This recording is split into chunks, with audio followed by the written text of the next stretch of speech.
안녕하세요. 안녕하세요. 임상원 변호사입니다. 강혜지 상담사입니다. 오늘 어떤 걸 이제 얘기를 할까 하다가 까라라고 하셨어요. 까라. 네, 까라. 까라는 무슨 줄말이죠?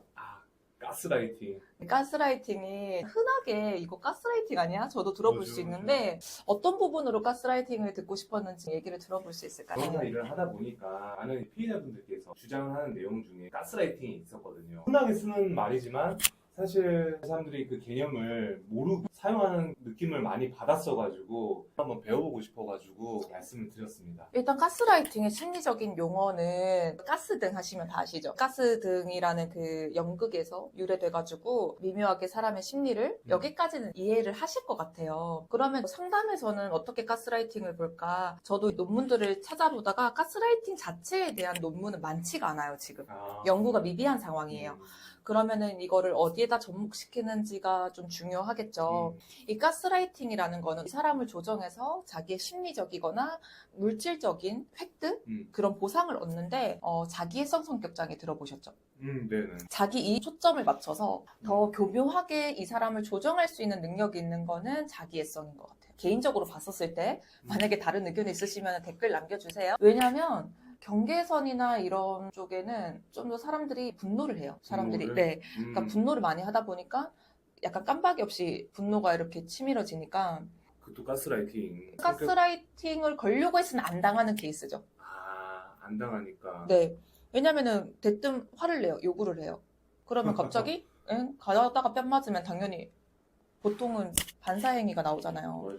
이렇게 되는 경우들이 있는데 자기애성 같은 경우에는 예쁘고 잘생긴 사람들이 되게 많다고 해요. 실제적으로 그 지위적인 우월함도 가지고 있다. 그래서 나는 특별한 사람이야. 근데 아닌 사람들도 있어요. 안에 유형이 나뉘는데 그러다 보니까 이 사람들은 나를 위해서 이제 이용하는 거죠. 그래서 치밀하고 이렇게 했었을 때 얘네들이 이렇게 되겠다라는 계산이 돼요.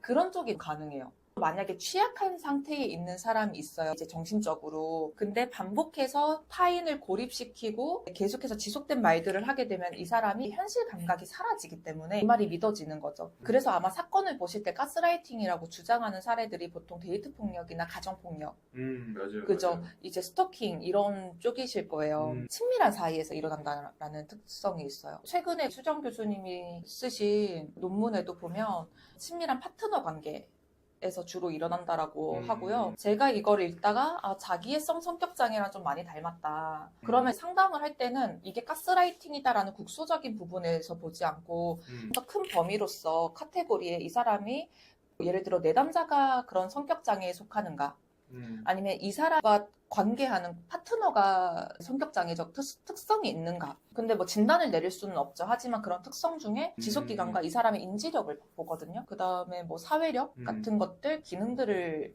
점검을 하는데 제가 생각했었을 때 그러면 사람들이 가스라이팅을 하는 건 어쩔 수 없잖아요. 그러면은 당하지 않으려면은 이건 좀 할 수 있겠더라고요.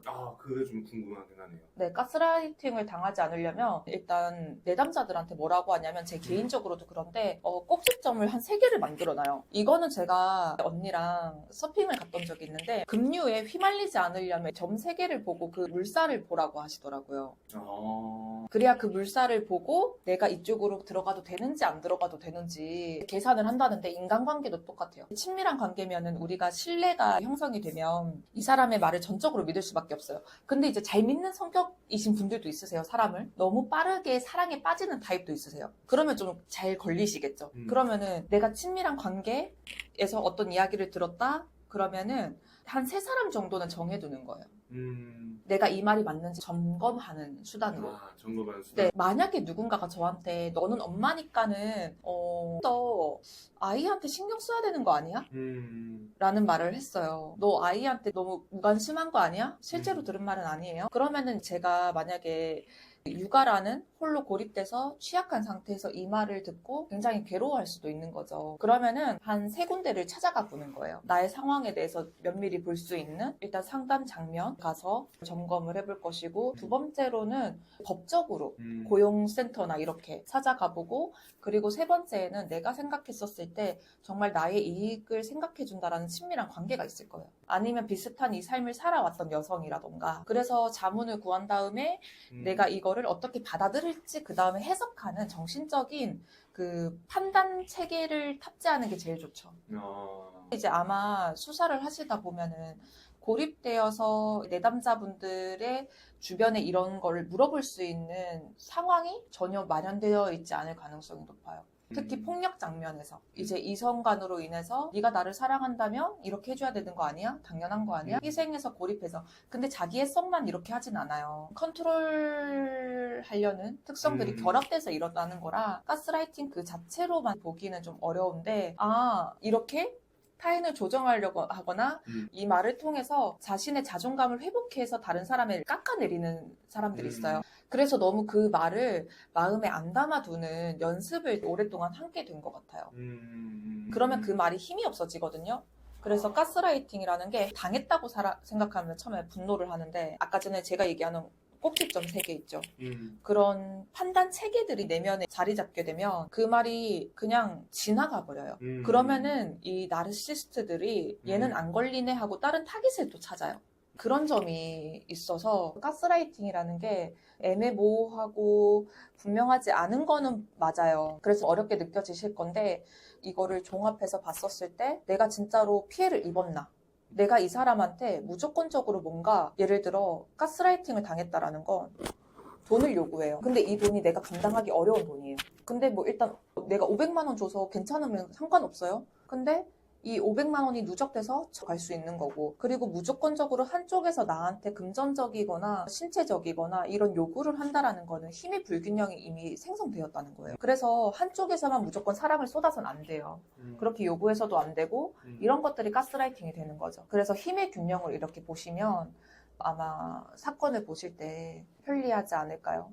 이 정도면 될까요? 충분하게 네. 됐습니다. 제가 사건을 진행할 때 네. 알아야 되는 때 기본 개념 설명 잘 해주셔가지고 이해가 많이 됐고 네. 이제 구체적인 사안에서 네네. 궁금한 게 생기면 네. 그때그때 한번 물어보겠습니다. 네.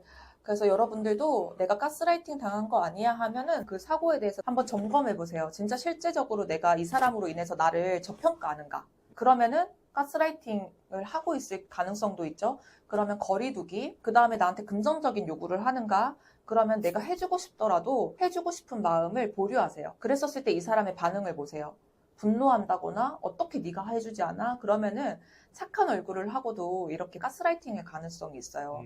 그럴 때는 들어주지 마시고 법적인 장치 안전하게 한 다음에 채무 관계를 서로 맺는 게 좋을 것 같고요. 이렇게 판단을 하시면 되겠습니다. 그러면은 여기까지 가스라이팅에 대해서 이야기를 했고요. 또 궁금한 거 있으시면 댓글 남겨주시면 상황에 맞춰서 한번 이야기해 드리겠습니다. 감사합니다.